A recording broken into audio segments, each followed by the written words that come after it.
Bonjour, je m'appelle Gilles et je suis le fondateur de l'Atelier du Futur Papa.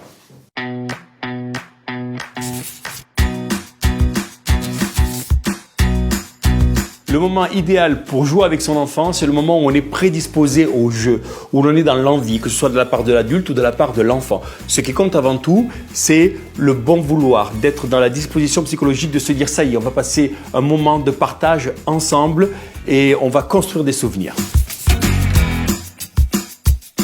Les types de jeux à privilégier sont les jeux qui lui font plaisir, bien sûr, mais aussi c'est à nous de lui permettre des découvertes sur des jeux qui, au départ, ne sont pas des jeux qui, en première intention, auraient pu lui plaire, mais comme on provoque cette découverte, au final, il se trouve que l'enfant va vous dire « Ah oui, tout compte fait, je l'adore ».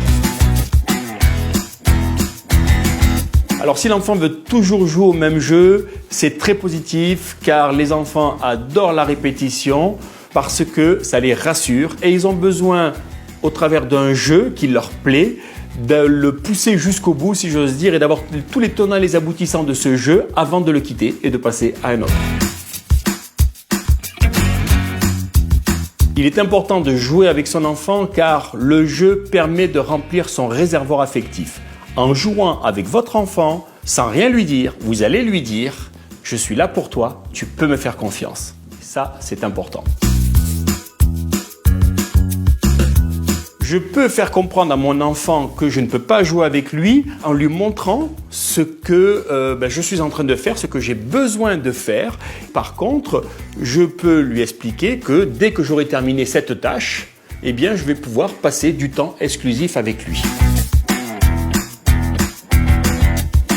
Oui, je peux quitter le jeu que je suis en train de faire avec mon enfant et le laisser finir seul à partir du moment où le jeu évidemment le permet, mais surtout à partir du moment aussi où je l'ai prévenu en amont de ce qui allait se passer. C'est une des grandes clés de la communication avec les enfants, de toujours les prévenir en amont de ce que vous allez faire.